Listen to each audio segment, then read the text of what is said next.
Hello students, कैसे हैं आप सब। आशा करती हूँ आप अच्छे होंगे और अच्छे से अपनी पढ़ाई कर रहे होंगे। मैं मोनिका रावत आपका स्वागत करती हूँ आईसीटी वर्चुअल क्लासरूम देहरादून में।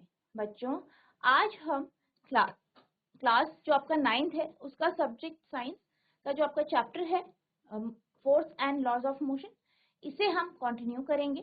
पिछले लेक्चर में हमने फर्स्ट लॉ ऑफ मोशन यानी शुद्ध गतिकी का पहला समीकरण पढ़ा था, जिसमें हमने ये जाना था कि इसे आप लॉ ऑफ इनर्शिया यानी जाड़त्व का नियम भी कहते हैं। और इसके अनुसार अगर कोई वस्तु रेस्ट की पोजीशन में है, विराम अवस्था में है, तो वो विराम अवस्था में ही रहती है। अगर कोई वस्तु जो है यूनिफॉर्म मोशन में है, एक डायरेक्शन में, तो वो एक समान गति में ही रहती है जब तक उसमें बाह्य बल ना लगाया जाए। और इनर्शिया के कॉन्सेप्ट को पढ़ा था कि इनर्शिया क्या है। ये बॉडी की प्रॉपर्टी है जिसके कारण बॉडी अपनी स्टेट ऑफ मोशन को रेजिस्ट करती है, यानी अपनी गति की अवस्था में परिवर्तन को रोकती है। ठीक है, तो यहाँ पे हमने एक उदाहरण के माध्यम से न्यूटन्स लॉ ऑफ मोशन को देख लिया था। ठीक, इसके बाद हमने इनर्शिया के कॉन्सेप्ट को एक उदाहरण के साथ समझा था और हमने देखा था कि किस तरीके से वस्तु जो है इनर्शिया में रहती है और वो अपने जो है गति को रेजिस्ट करती है। यहाँ पे हमने एक उदाहरण देखा था जिसके कारण हमें ये पता चला था कि इनर्शिया की प्रॉपर्टी के कारण ही आपसे ये कहा जाता है कि जब भी आप कार चला रहे हो तो आपको सीट बेल्ट बांधनी है। ठीक है, तो इसको हमने डिटेल में यहाँ पे समझा था। ठीक है, इसी को आज हम जो है डिस्कस करेंगे। While traveling in a motor car, क्या कहा गया है, जब आप एक मोटर कार में जाते हैं, ट्रैवल करते हैं। Can be explain on the basis of law of inertia, इसको हम जो है जाड़त्व के नियम के माध्यम से समझ सकते हैं। We tend to remain at rest with respect to the seat until the driver applies brake. अब क्या कहा गया है कि हम, जैसे कि आप जानते हैं, हम जा रहे हैं, हम कार में बैठे हैं, हम जा रहे हैं। अब क्या होता है, ड्राइवर कार चला रहा है।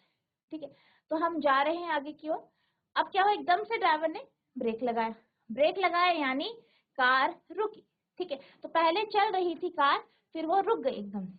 और जब कार चल रही थी तो हमारी बॉडी भी उसी के साथ चल रही थी। अब जैसे ही ब्रेक लगाया तो क्या होगा, हमारी जो बॉडी है वो गति की अवस्था में है, मतलब वो चल रही है। अब एकदम से क्या हुआ, ब्रेक लगाया तो वो उसको रेजिस्ट करेगी, ब्रेक लगाने को यानी रुकने को वो रेजिस्ट करे। ठीक, अब braking force stops the car, यानी जो ब्रेकिंग फोर्स है, जो ब्रेक लगाया गया है, ब्रेक के द्वारा जो बल लगाया गया है, उसके कारण मोटर कार रुक जाएगी। With the application of brake, यानी ब्रेक लगाने के साथ the car slows down but our body tends to continue in the same state of motion because of inertia. अब क्या हुआ, जैसे ब्रेक लगा दी, सपोज ब्रेक लगा दी तो क्या होगा, कार धीरे धीरे करके रुकेगी। कार तो रुकेगी लेकिन हमारी जो बॉडी है, ठीक है, वो इनर्शिया के कारण, जड़त्व के कारण क्या करेगा, नहीं रुकेगा। क्यों, हमने पढ़ा है जाड़त्व क्या है, ये प्रॉपर्टी है, गुण है वस्तु का, जिस कारण वस्तु स्टेट ऑफ मोशन को रेजिस्ट करती है, यानी गति की अवस्था में जो भी परिवर्तन होगा उसको वो रेजिस्ट करती है, उसका प्रतिरोध करती है। A sudden application of brake may thus cause injury to us by impact on collision with the panel in the front. क्या कहा गया है, अब इनर्शिया के कारण क्या हो सकता है, एकदम से अगर ब्रेक लगाया जाए तो हमारी जो बॉडी है, हमारा जो शरीर है, वो आगे के पैनल में हिट होगा, जिस कारण हमें चोट लग सकती है, हमें नुकसान हो सकता है। Safety belt are worn to prevent such accident. अब इससे बचने के लिए क्या किया जाता है, सीट बेल्ट लगाई जाती है।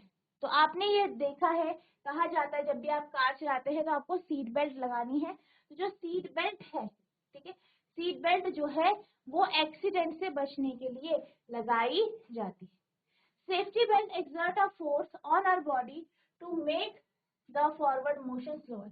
जो आपका सेफ्टी बेल्ट होती है वो मदद करती है, क्या मदद करती है, हमारी बॉडी को, ताकि वो आगे की तरफ थोड़ा आराम से जाए, मतलब एकदम से हमारी बॉडी को झटका ना लगे। ठीक है, तो ये इसका एक्सप्लेनेशन है, आप इसे नोट करेंगे।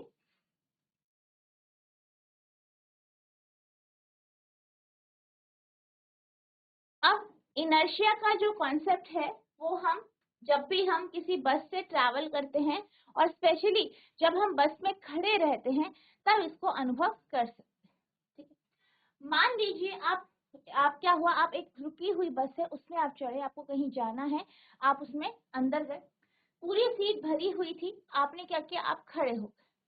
ठीक, खड़े हो गए तो क्या होता है, आप खड़े होते हो, फिर क्या हुआ, ड्राइवर आया, ड्राइवर ने गाड़ी चलाना शुरू किया, यानी बस चलाना शुरू किया।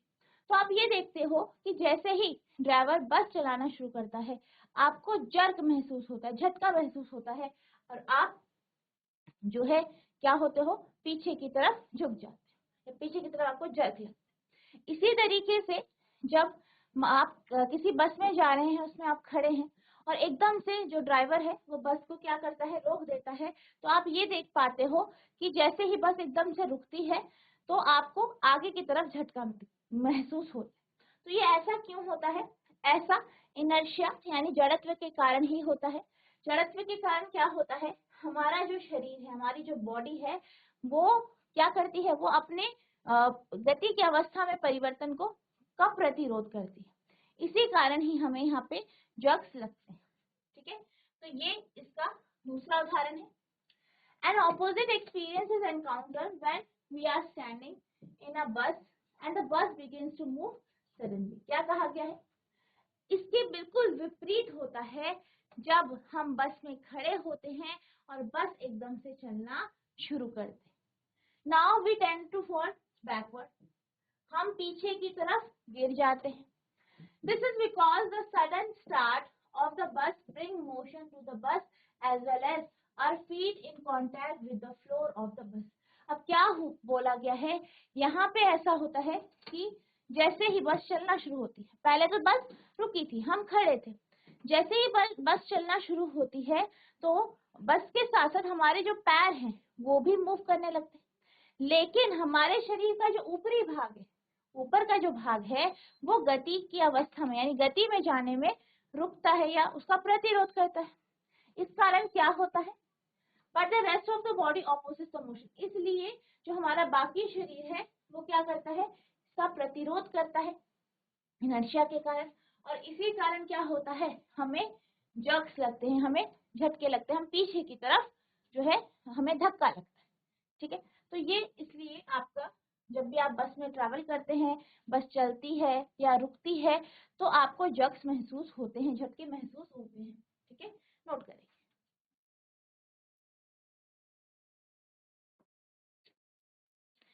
अब हम अगले एग्जाम्पल या अगले उदाहरण की ओर चलते हैं।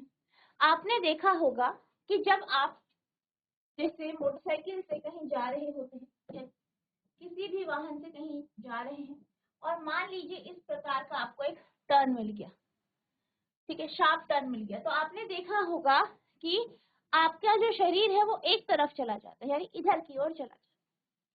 अब ऐसा क्यों होता है, ये भी इनर्शिया के कारण होता है। क्या होता है, मान लीजिए आप पहले बिल्कुल सीधे सड़क में बिल्कुल सीधे चल रहे, ठीक, अब क्या हुआ, एकदम से टर्न आ गया, आपकी बॉडी क्या करेगी, वो इधर की तरफ मूव करने की कोशिश करेगी, लेकिन वाहन आपका इस तरफ हो जाएगा, जिस कारण आपका जो शरीर है इधर की तरफ टिल्ट आपको महसूस होगा। तो यहाँ पे ये भी इनर्शिया के कारण होता है, क्योंकि आपने इनर्शिया में पढ़ा है, इनर्शिया क्या है, जड़त्व क्या है, वस्तु की प्रॉपर्टी है, गुण है, जिसके कारण क्या होता है, वो अपनी गति की अवस्था में परिवर्तन का प्रतिरोध करता है, यानी वो इस तरीके से गति कर रहा है तो यहाँ जाने को रेजिस्ट करेगा, उसकी बॉडी एकदम से अलाउ नहीं करेगी, इसीलिए क्या होता है, हमें एक तरफ मूव होना महसूस होता है या हमें ऐसा लगता है हम एक तरफ मूव हो रहे हैं। When a motorcycle car makes a sharp turn at a high speed, क्या कहा गया है, जब मोटर कार क्या करती है, एक शार्प टर्न करती है और बहुत ही ज्यादा तेजी से जा रही होती है, बहुत ही ज्यादा स्पीड से जा रही होती है, we tend to get thrown to one side, हम जो है एक तरफ जो है मूव होते हुए लगते हैं, एक तरफ जो है एक तरफ होते हुए लगते हैं। This can again be explain on the basis of law of inertia. इसे हम जड़त्व के नियम से समझ सकते हैं। We tend to continue our straight line motion. हम क्या करते हैं, हम एक सीधी रेखा में गति करते हैं, ठीक है। तो ये किसके कारण होता है, इनर्शिया के कारण। जैसे मैंने आपको कहा, आप सीधे चल रहे हैं तो आपकी बॉडी चाहेगी कि मैं सीधे ही चलूं, मैं मुड़ू ना, ठीक है। तो ऐसा हो जाता है। When an unbalanced force is applied by the engine to change the direction, the motion of the motor car we slip to one side of the seat due to the inertia of our body. अब क्या कहा गया है, जब engine के द्वारा, जो engine है, गाड़ी का इंजन है, उसके द्वारा बल लगाया जाता है, तो बल लगाने के कारण क्या होता है, वाहन का डायरेक्शन चेंज होती है, लेकिन हमारी बॉडी जो है रेजिस्ट करती है, प्रतिरोध करती है इसका, और वो एक तरफ को जो स्लिप हो जाती है, एक तरफ को हमारी बॉडी फिसल जाती है। और ये किसके कारण होता है, आपको ध्यान रखना है, इनर्शिया। किसका इनर्शिया, हमारी बॉडी के इनर्शिया के कारण ऐसा होता, ठीक है। इसे नोट करेंगे।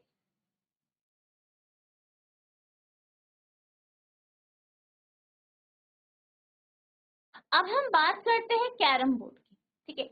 तो यहाँ पे कैरम बोर्ड में आपने देखा होगा कि अगर हम क्या करें, जो आपके कॉइन्स होते हैं, जो आपकी जो गिट्टियां होती है, कॉइन्स होती हैं, उनको अगर आप एक साथ इस तरीके से पाइल करके रख दें, ठीक है, और आप क्या करते हैं, फिर स्ट्राइकर से इसे यूं करके स्ट्राइक करते हैं और नीचे वाले पॉइंट पे स्ट्राइक करते हैं, तो आप देखते हैं कि नीचे वाला पॉइंट अलग हो जाता है, लेकिन ऊपर वाला पॉइंट एज इट इज नीचे आ जाता है। अब ये ऐसा क्यों होता है, ये बिल्कुल उसी तरीके से है जैसे कि आपने जो है ग्लास वाला एक्सपेरिमेंट देखा था।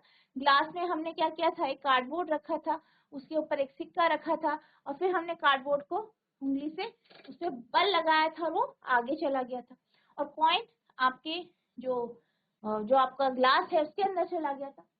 तो यहाँ पे भी बिल्कुल वही हुआ है।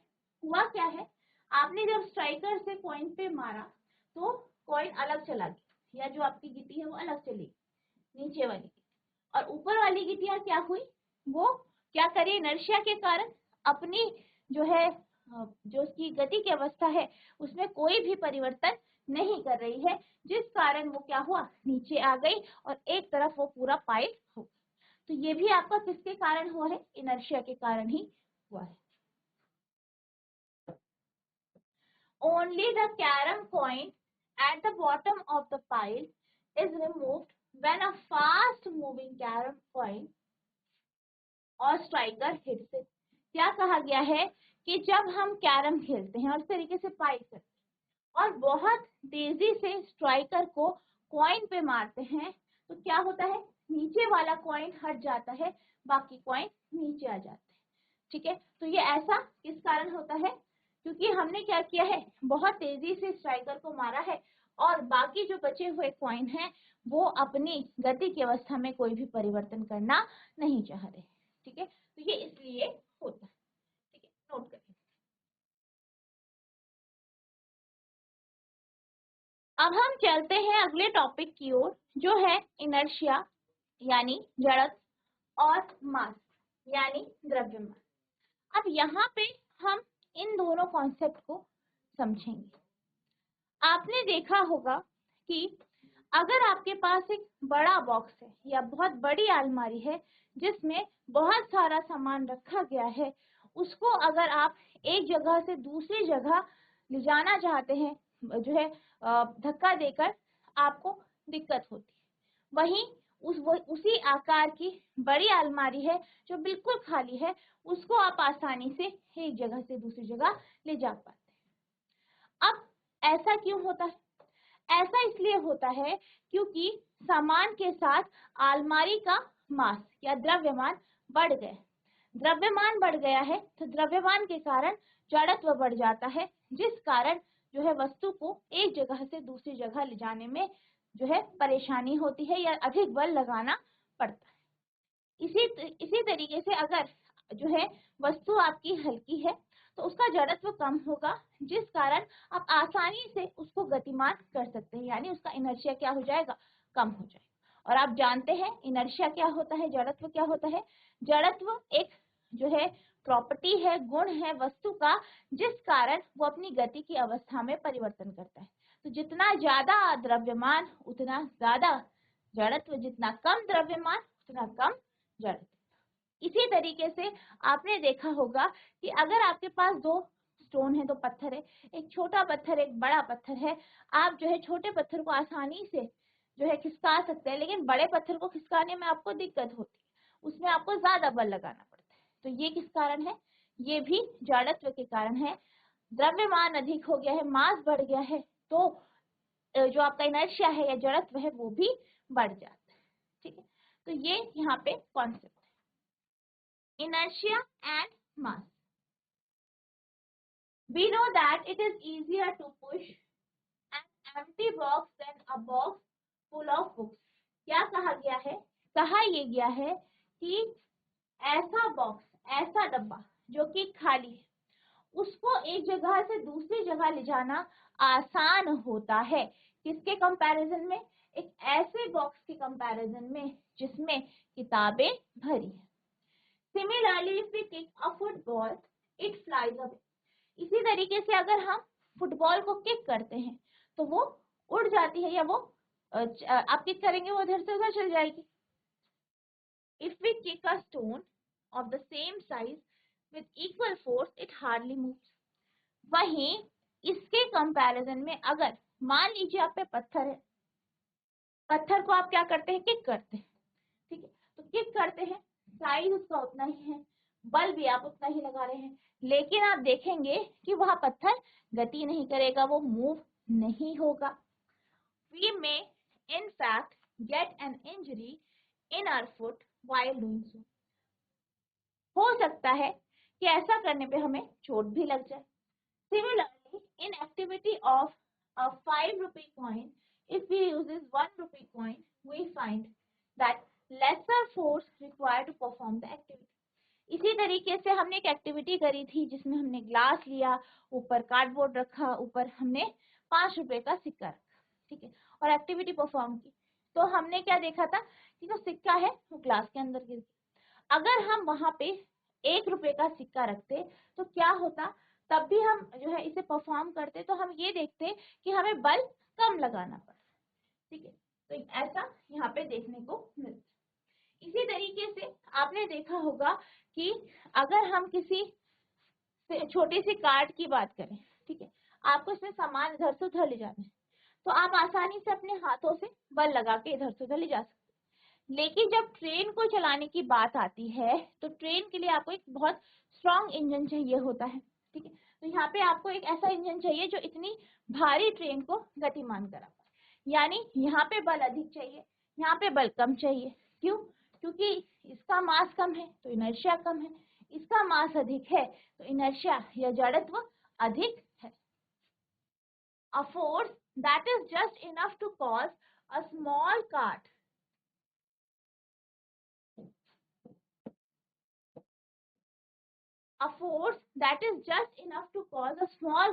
to pick up a large velocity will produce a negligible change in the motion of a train. इसी तरीके से यहाँ पे ये कहा गया है कि अगर आप बल लगाते हैं और एक छोटा सा कार्ट है, उसकी वेलोसिटी, वेग क्या हो जाता है, बढ़ जाता है। ठीक है, लेकिन उतना ही बल अगर आप ट्रेन की वेग को बढ़ाने में लगाए तो आप देखते हैं कि कोई डिफरेंस आपको यहाँ पे नजर नहीं आता, यानी ट्रेन के वेग में कोई भी परिवर्तन आपको नजर नहीं आता। This is because in comparison to the car the train has a much lesser tendency to change its state of motion. अब ऐसा क्यों होता है, ऐसा इसलिए होता है क्योंकि अगर हम कार्ट की बात करें, ठीक है, हम उस गाड़ी की बात करें और हम ट्रेन की बात करें, तो कार्ट के कंपैरिजन में जो ट्रेन है उसकी टेंडेंसी ज्यादा होती है अपनी गति की अवस्था को परिवर्तन करने, वहीं ट्रेन की टेंडेंसी क्या है, बहुत कम है। क्यों, मास के कारण, द्रव्यमान के कारण। Accordingly we see that the train has more inertia than the car. इसी तरीके से हम कह सकते हैं कि जो ट्रेन होता है उसका जो इनर्शिया है, उसका जो जड़त्व है, वो कार्ड के कंपैरिजन में अधिक है। क्लियरली हैवियर और more massive object of a larger inertia. तो यहाँ पे हम क्लियरली ये देख सकते हैं कि जो भारी वस्तु होती है, यानी जिसका द्रव्यमान अधिक होता है, उसका जड़त्व भी अधिक होता है। तो इस बात का आपको ध्यान रखना है। अब यहाँ पे इतने सारे उदाहरण से हमने क्या समझा? Quantitatively the inertia of an object. तो हमें क्या पता चला कि जो वस्तु का इनर्शिया होता है, जड़त्व होता है, is measure of its mass, वो उसके द्रव्यमान का मापक होता है। उसे मास के जरिए आप इनर्शिया का बता सकते हैं। We may thus relate inertia and mass as, हम जड़त्व और द्रव्यमान को इस तरीके से रिलेट कर सकते हैं, संबंधित कर सकते हैं। Inertia is the natural tendency of an object to resist a change in its state of motion or of rest. Inertia या जड़त्व क्या है? ये एक प्राकृतिक, ठीक है, एक नेचुरल टेंडेंसी है वस्तु की, ऑब्जेक्ट की एक प्रकृति है, जिसके कारण वो क्या करता है? वो अपनी गति की अवस्था में जो परिवर्तन है उसको प्रतिरोध करता है, उसको रोकता है। The mass of an object is the measure of its inertia.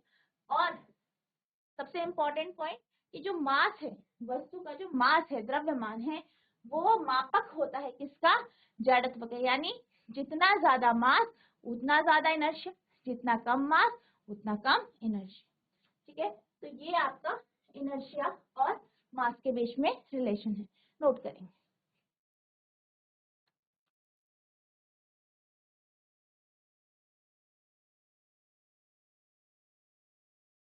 तो आप यहाँ पे इस फिगर से समझ सकते हैं कि अगर आपके पास कोई वस्तु है जो 300 ग्राम की है और दूसरी वस्तु 30 किलोग्राम की है, तो जो 300 किलोग्राम की वस्तु है उसे आपको खिसकाने में ज्यादा बल लगेगा, वही 30 किलोग्राम की वस्तु को आप आसानी से खिसका सकते हैं या अपनी जगह से दूसरी जगह रख सकते हैं।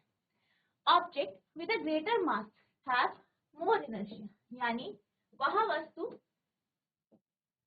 जिसका द्रव्यमान अधिक होता है उसका इनर्शिया भी अधिक होता है। It takes more force to change their motion, यानी यह इसको क्या करना पड़ता है, इसे ज्यादा बल चाहिए होता है ताकि इसकी जो है गति की अवस्था में परिवर्तन किया जा सके। ठीक है, नोट करें। तो बच्चों आज हमने जो है मास और इनर्शिया के बीच में रिलेशन क्या है ये जाना, साथ ही साथ इनर्शिया के कॉन्सेप्ट को बहुत सारे उदाहरणों के साथ हमने समझा। तो आई होप आपको ये टॉपिक अच्छे से समझ में आया होगा, आपने इसे नोट किया होगा। नेक्स्ट लेक्चर में हम इस टॉपिक से रिलेटेड जो क्वेश्चंस हैं उन्हें डिस्कस करेंगे, साथ ही साथ जो आपका आगे का टॉपिक है उसे हम पढ़ेंगे। तो जितना जो आपको पढ़ाया गया है इसे रिवाइज करना है। अगर आपको कोई भी डाउट होगा तो नेक्स्ट लेक्चर में आप पूछ सकते हैं। तो बच्चों आज के लिए बस इतना ही, मिलते हैं अब नेक्स्ट सेशन में। तब तक के लिए thank you and have a nice day.